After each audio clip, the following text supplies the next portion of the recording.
academics, researchers, and teachers from all around the world who are working with games and play. So if you also want to get involved in this community, please communicate with us or meet me during coffee break to tell you how. We are really looking to have an international representation, and during the years lots of work has been done towards this effort, because we all believe in the power of games and play, and I think this is the glue that has been missing from the conversation that my colleagues have done so far. We all care, we all seek for meaning, we all teach, but we use games and play to do so in most of our classes. So how can we turn the game or the play process into an authentic and meaningful experience? And for me here today, the question is that we do not do it only for the time that students are at school. We do not do it for the time that students are attempting grades until graduation. We are equipping them with skills for a lifetime. So, meaning is something that needs to be found, preserved, and sustained for all their lives. So, we are doing our best in our countries and in our circumstances to find ways of raise that meaningfulness of experience. And today I'm going to present some of the basic ideas of play-based learning, not game-based learning, play, and I wanted to focus your attention there, on teaching games for understanding as a model that has been introduced, practiced, adapted for many years, and maybe some of you are already using it, and then in a modified version of the model that I call teaching games to live better. So instead of TGFU, I will be also adding TGLB, which means live better. Live better with our students, live better with our schools, live better with their families, because parents have a great advantage in making our work positive or negative, and also with students in their communities. So what I want you to consider is this. I believe that you cannot convince anyone to learn. I cannot persuade you and say, now you're going to learn, and I will teach you. What I'm doing is I'm doing my best to persuade you to search for opportunities to learn. So I do not expect from my students, and neither I expect from anyone in this room today, to go out and say, oh, today I learned how to make games meaningful, or how to play to live better. No, I'm trying my best, and I'm trying my best because I'm finding meaning in what I'm doing. I came here with a purpose, and my purpose raised because the community is very bonded. So the meaning is shared for me, to a question that was raised yesterday. I came with a personal meaning of what I'm going to do, but this is raised, it's high now, because of you, because of the organizers. So now I'm doing my best to convince you to search and learn, if you want, how to use games and play to live better. Because in the equation, it's also the teacher. You also need to live better as a teacher. You spend so many hours with students. You spend so many hours studying, going to professional seminars. You need to feel better. Otherwise, you will burn out. So how can we work together as a complex system, and not as a teacher or a student, we have a relationship, but as a complex system, to find meaning in working with play and games. This is my perspective. So if I wanted to say what is play-based learning and give an introductory definition, It's an approach or a process that everyone actively engages with their environment. Environment may be the game, maybe the class, maybe the school, maybe the community, whatever game, or maybe a small activity. Think of the environment as something that is small and grows bigger. Within this, we work with a whole individual. I usually laugh sometimes together with my students because we, as physical educators and former athletes, because I know most of you have been former athletes or are still athletes, we work lots with the physical, the motor, and we forget the emotional, the social, the experiential.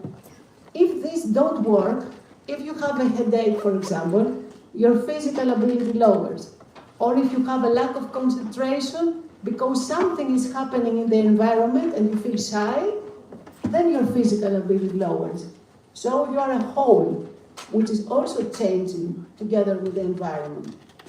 And also, as we are doing this, we are trying to teach our learners to represent symbolically.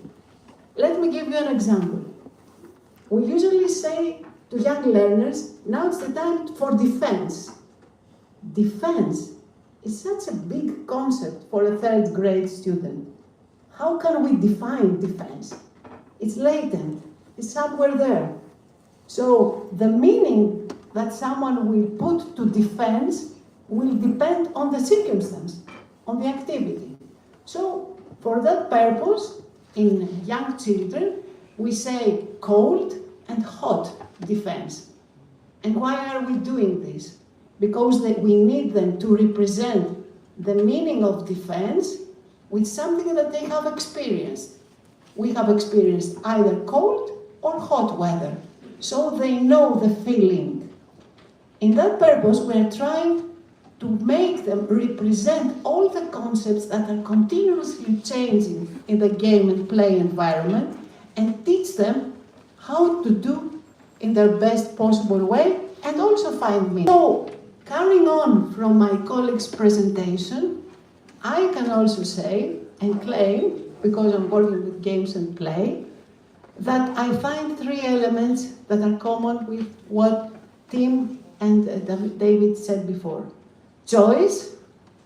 We need to give choice in order for play to be meaningful, but for play to be long-lasting.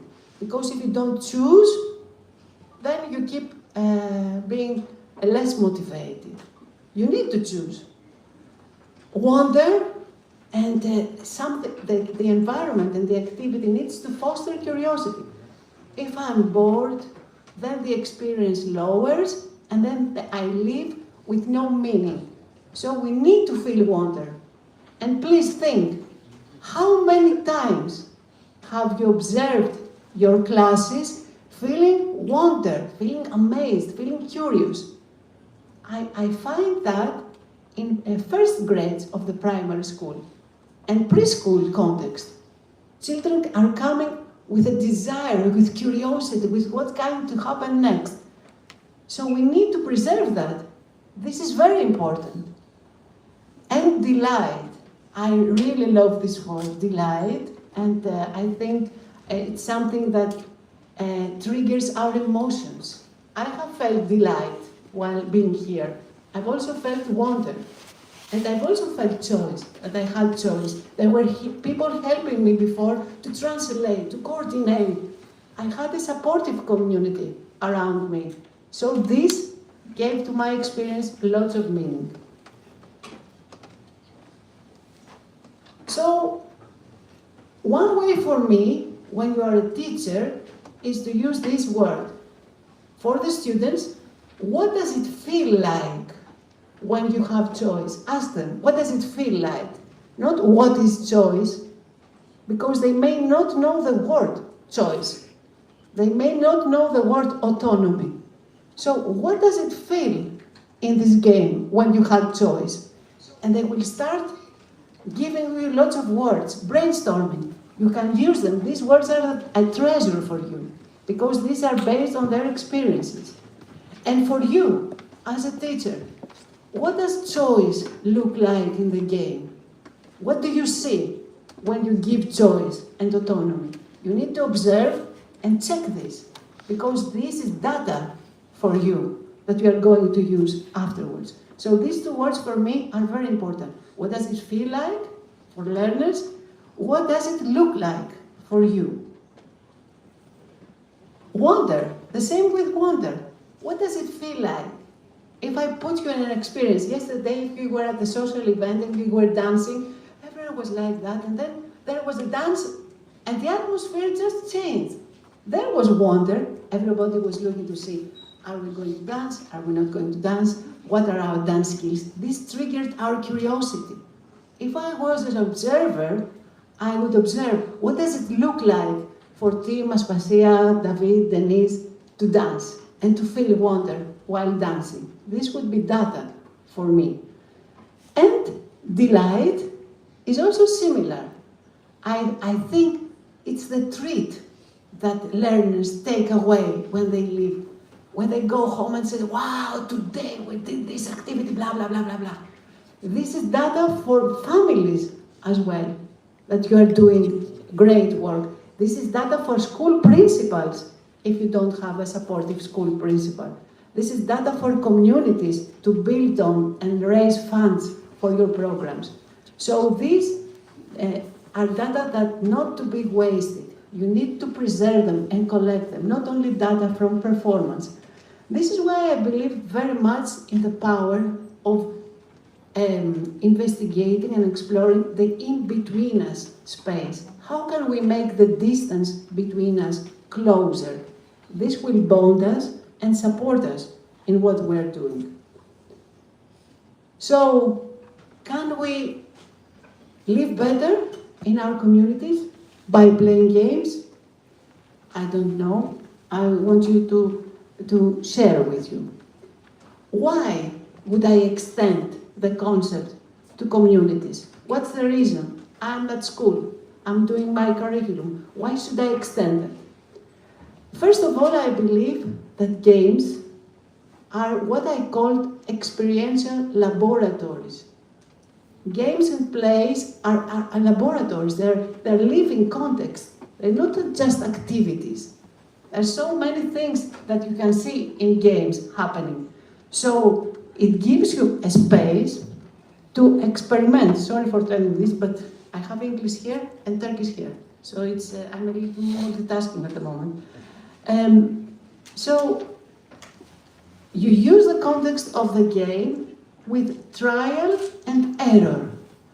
As long as the error doesn't do damage to your students, error is permitted. It's expected that we try and we don't succeed so that we have opportunities to become better. But if you say, this is wrong, no, get out of the game. This is a risk for students' mental health. So we need to develop safe, experiential environments so that we encourage what we have heard as non-linear thinking. When we say we think out of the box, we expect that there is a box. What is the box? The box is our usual way of thinking. So are we ready to set this aside and think differently? Because when you start thinking differently, you see many things that you have never seen. People that are becoming leaders, as David said before, people that are expressing their opinions, students that are laughing and participating, not because you did something extremely difficult, but because you started seeing many other things that are game performance. Another thing that I really like very much is that games and play are what I call ecosystems. They are just growing as we are growing. They are living as we are living. They are moving as we are moving, and all together changing. This changing effect is fabulous for me. It's amazing. I cannot put 3 rules to this. No, I'm not allowed to do that. Because then I put the ecology in a box. And then it may suffer. A young child who can express themselves with their bodies may suffer if you question only their cognitive skills. So you need to see this as a fluid process. I know that we haven't been taught in our universities to do things like that. But this doesn't mean, as we said yesterday with fatigue, that we don't have a child inside us that also needs to play. So how can we nurture this child human that is within everyone and experience how it changes through the years? And another thing that I like very much is that everything is embodied. How does a kick feel? How does a pass feel? How does a throw and catch feel? We usually say, what is a catch and feel? What are the rules? What are the mechanics? But how does it feel when you pass the ball above your head and it doesn't reach the destination? Or when you pass the ball and it's on the basket? How does it feel? How many times do we ask our students? Because if we need them to communicate with us, they need to open how they're feeling. Otherwise, we're working only with their brains. So my core idea is that if I want to use games and play for the whole learner, I need to go beyond tactics, beyond techniques, beyond the activity per se. I need to create a meaningful learning experience through an activity that makes meaning. And the meaning is shared. It's not my meaning and your meaning. If I'm playing, passing and receive the ball with a simple activity, we make meaning, we produce meaning by the way we look at each other, or don't look at each other, by the way we blame the other if it doesn't catch the ball, by the way we pass the ball and it doesn't feel nice, the pass doesn't feel correct, and I blame myself, or the teacher says something. So their meaning is shared. How can we preserve this shared experience and make it welcome for everybody and for us as well? Because when you leave a class, even if you haven't taught all the curriculum, but you feel that there was meaning today, you are able to continue with your day. Because you have kids, you have families, you have expectations, you have coaching, you have studies. You have a life beyond the school. You need to be happy as well, and not only professional. So that's why in last years I've worked very much with affect, which is what the glue that brings us together. And as I said, I felt that when coming here. I felt something amazing, even though I knew people before coming here and I expected a meaningful experience.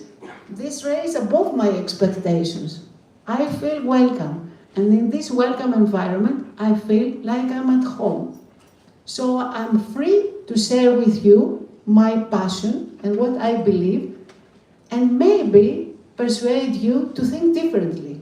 So I don't teach at the moment, I just share my experience because it feels for me meaningful. If you think in your teaching, most of the classes, because it's not easy to do it with all the classes, like that, you are ready to proceed. If you don't feel like that, you need to take time to reflect and see if there is value here, and both are okay. But if you have happy people, in the sense that they find meaning, they play and they transfer the experience to their houses, their families are happy, communities are happy, and democracy, respect, shared participation, equality, social justice, everything becomes easier because people are feeling closer. So how can we work with this proximity and bring people together, not necessarily to gain techniques and gain tactics? These are the medium. We will use this, but not only this. So at the practical term, here I'm going to show you the Teaching Games for Understanding model, which I'm sure many of you already know, or if you don't know, as I said before, please join our organization, and there are an amazing group of scholars of all around the world that you can collaborate with and know more. How can we turn the model and add the dimension of living better? So this is the initial visual of Teaching Games for Understanding model. The idea is that we put the learner at the center. You see, the learner is at the center of the game experience. What we do, at a very practical term, is that we start with a modified game and put the students in the game experience from the beginning.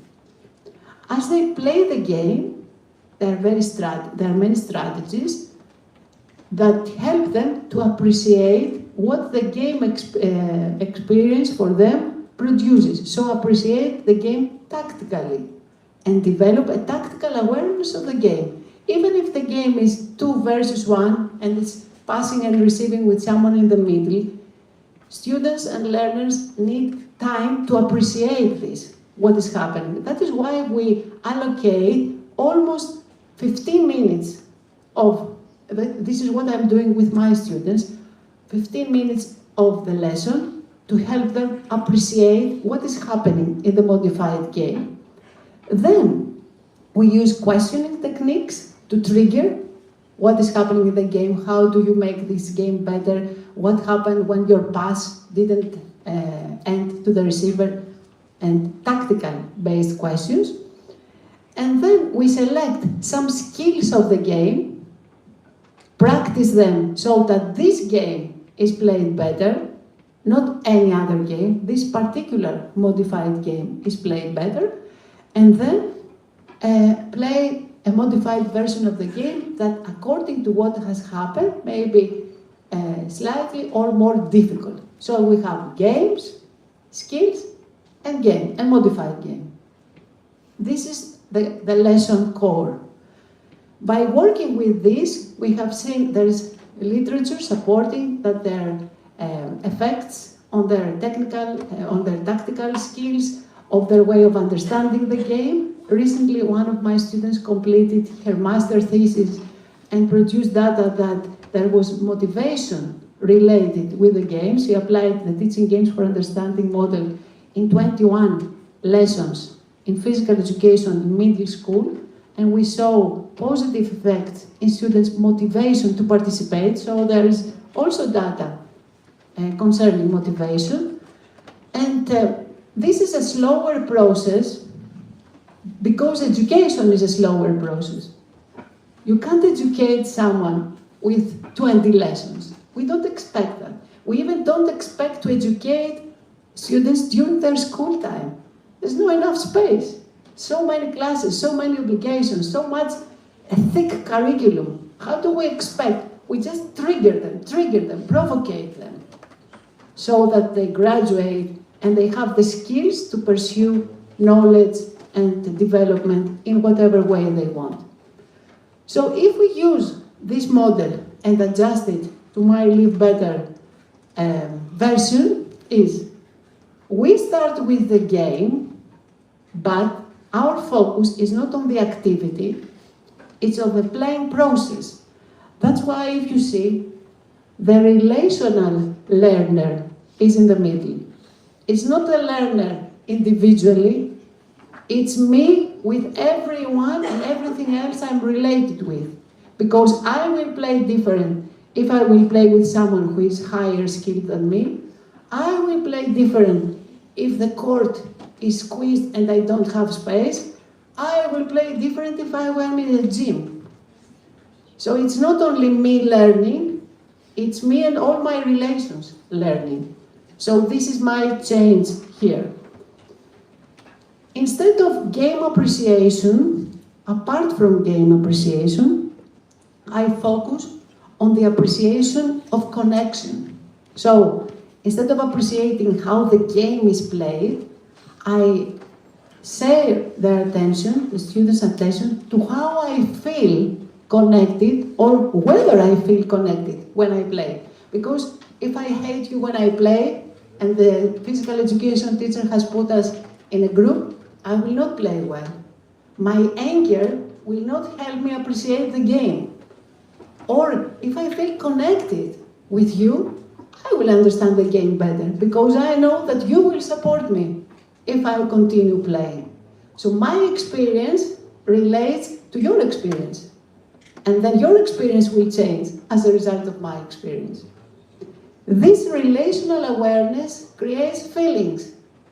I continue playing, and if I hate you, I continue hating you. If I care for you, I continue care for you. And this becomes more. And as it is triggered by the activity, the difficulty of the game, the difficulty of the skills, the rules, this is also changing. But we need to express that. So instead of decision making, I put meaning making. How can we extend that?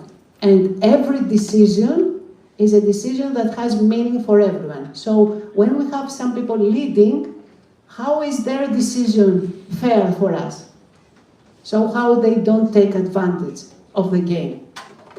And then in the skills, it's really important for me to ask students, what I said before, how did it feel when you passed the ball? How did you feel the movement in your body? How did it feel when you were pairs with somebody? This embodied dimension that is within us and remains unexplored.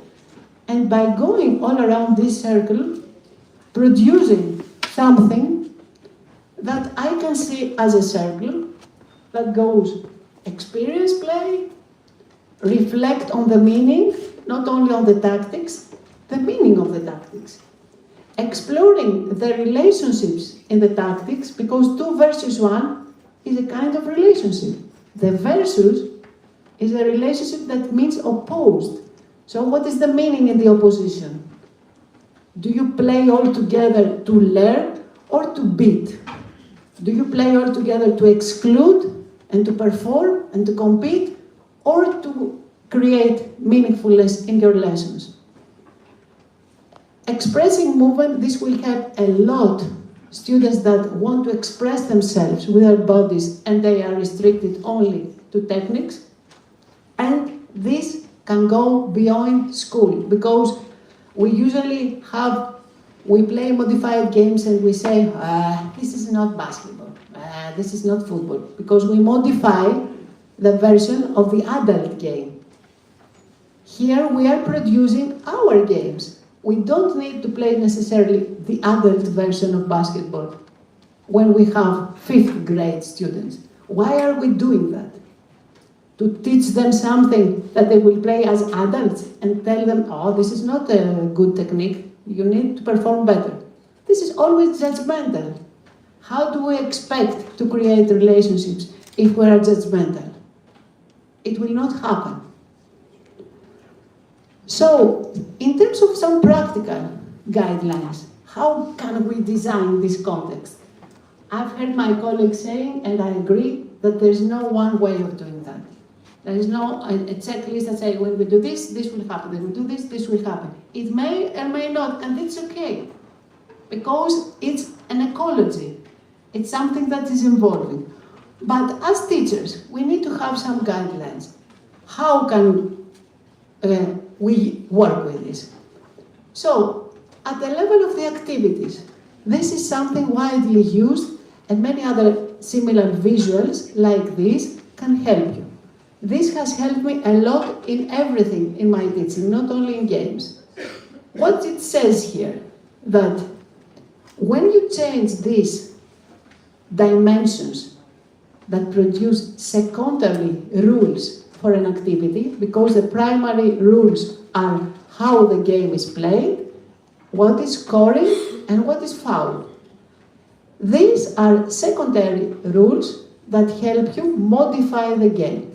So, you can modify the space meaning the dimensions of the court, the height level, because space is multidimensional.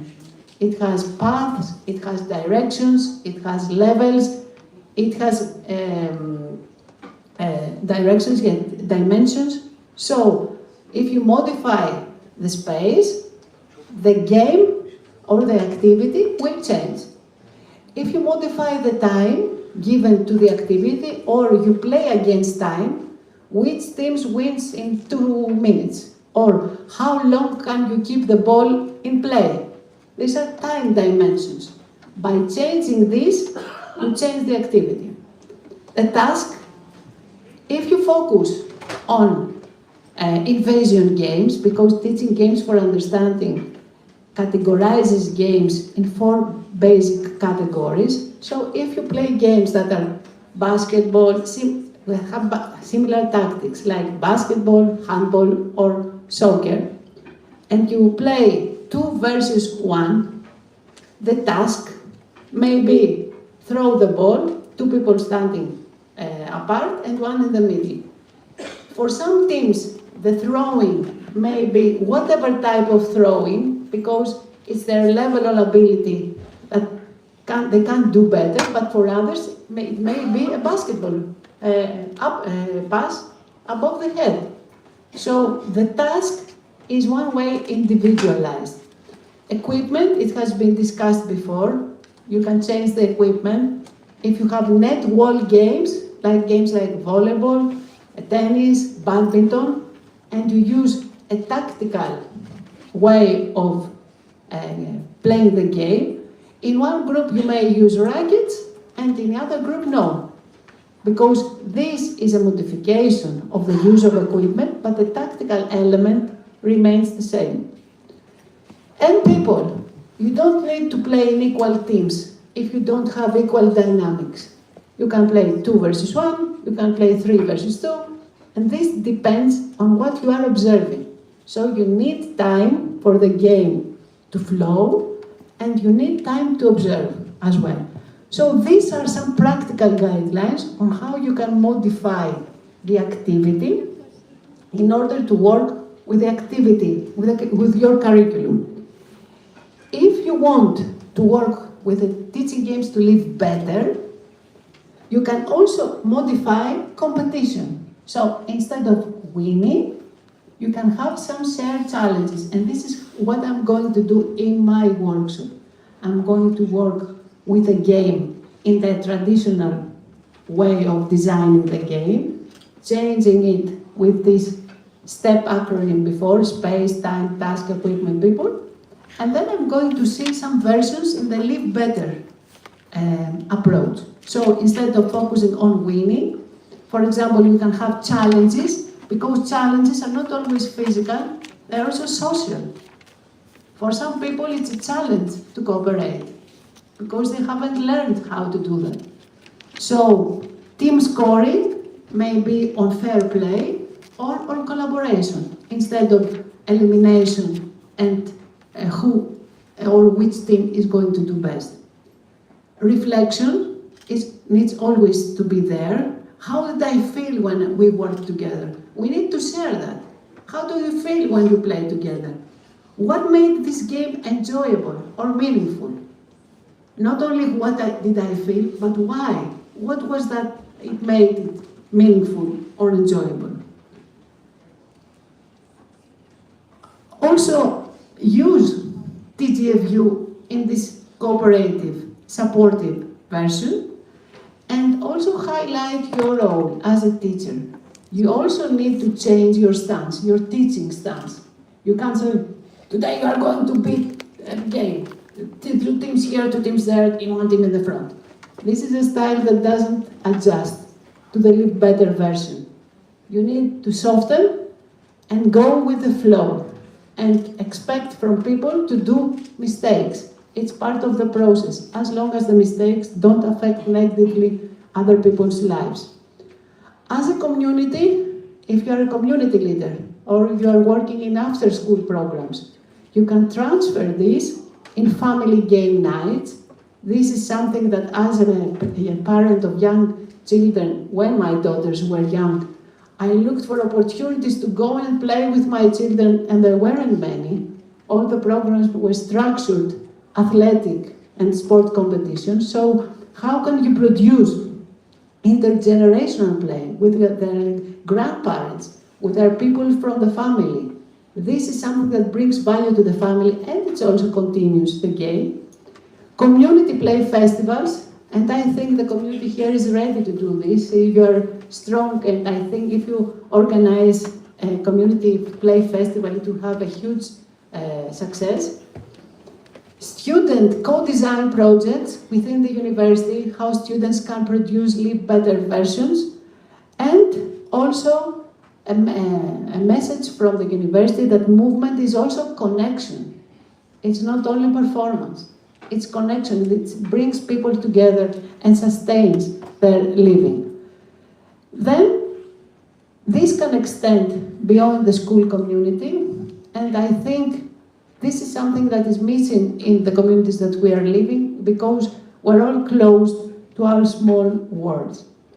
So if I want to leave this presentation with two take-home messages, I would say, and I'm a great advocate of this, that when we play to understand, we learn the game.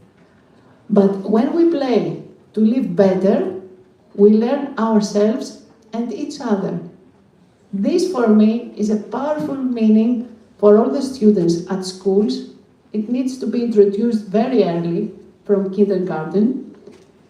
And playing better together is meaningful, and it's one way for communities to transform. I see great value in all our projects that we have invested, and we still have some projects going on with teachers in my country and pre-service teachers working on games and play at this level. So in my presentation, you will find some references that you can use in order to explore more and these ideas from various perspectives. And thank you very much for taking time before me.